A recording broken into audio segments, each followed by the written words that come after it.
morning, everyone. Thank you for joining Empire Builder. Today, we're going to discuss emotions and success. I'm visiting with you today from Atlanta, great city. We've been here for a couple of days after being in Vegas last week, so we're doing lots of traveling, meeting lots of exciting people. I want to thank you, everybody, for your emails and texts and the messages you've been sending me. It's been really a great learning experience for me, and I keep compiling everything so we can discuss those in future lives, so keep them coming in.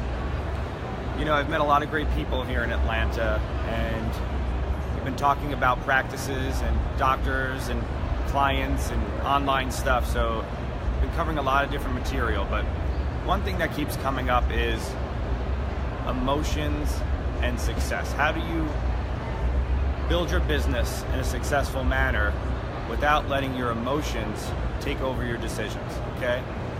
The first part I wanted to talk about was emotion and numbers. Obviously, everybody knows I'm a numbers guy. Emotions cannot be taken into account or considered when you're looking at numbers, whether it's analyzing a deal, whether it's making a decision on how to handle a client. You need to remain calm and separate the emotion from the numbers, okay? And as I've always said in the past, the numbers don't lie, but people lie about the numbers. So when you're analyzing a business transaction, whether it's a real estate transaction, if you're looking at a property, it's something you really like, but the numbers are not meeting the revenue you need to block out that you really like something about it, okay? Because it's not a personal thing. It's an investment, and an investment goes based off the numbers. So you need to channel your emotions, okay? And there's a difference between passion and emotions. I am talking about emotions that affect decisions as a business leader.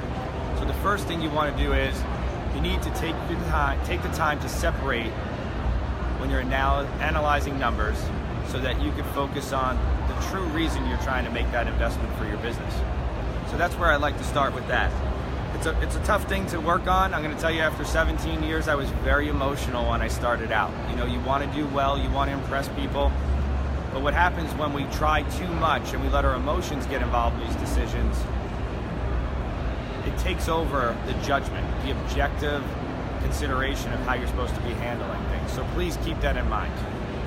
As far as emotions and clients, we all have clients that at times get under our skin because they're not happy with something.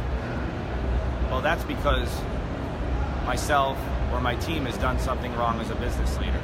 So it does start with you as the leader, that you do not want to look at your client or your patients and say they are the ones that are wrong. So we always apologize.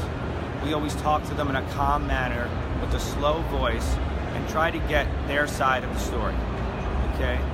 Speaking of stories, I do believe that there's three sides to every story, okay? There's each individual's involved in it, and then there's the true story.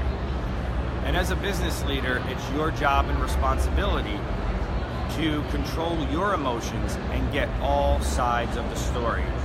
And then wait, I recommend 2 hours, so that you are not making a decision based on emotion. So you take some deep breaths, go for a walk, make a decision based on the facts, okay? So those are really important things as far as that in running your business. And as far as a leader needs to be a calming presence. If there's something going on in your company, an emergency going on, are you the type of person that everybody looks at because you're going to keep them calm and make rational, controlled decisions that they can trust? Really important stuff, right? And I really thank everybody for watching right now on this Saturday.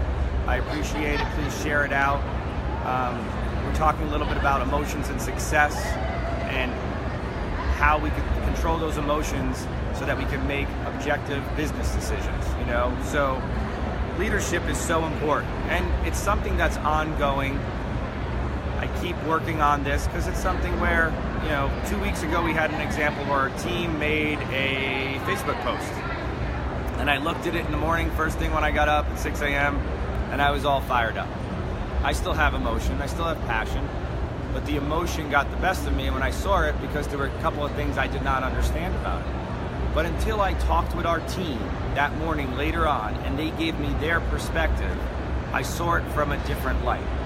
And there were some great things that they did that I was able to learn from that on. And there was one thing that I still didn't like about it, which they got the point of that we needed to change that permanently. But I needed to take those couple of hours to calm down, not get excited. Because can you imagine at 6:15 if I'm calling my team and I'm all fired up because about a post that was put out for our company that I didn't like? That would not be a very good example of me being a leader. So it does creep back in after 17 years of running multiple businesses. So I don't want you to think this is something you could fix overnight, right? It's something you have to continuously work on. And owning a business is so important that you have to keep repeating things. You have to be consistent with them, okay? Because we get them in check for a few months and then something pops up, okay? So if you can work on controlling your emotions and making objective, rational decisions for yourself, your business, your coworkers, I mean, it's going to really set your business, no matter what industry or field you are working in, apart from everybody else. And where I'm in Atlanta, there's tons of great companies that are behind me, and they're here today, and they're talking to great people. But you need to set yourself apart and make yourself different. And that starts with you as a leader. So if you can control your emotions, that is definitely step one into building a culture for your company to take it to the next level. I want you guys to have a great week, okay? Thank you very much for your time. I look forward to talking to you guys during the week. Any questions, please reach out to us. Make it a great one. Thank you.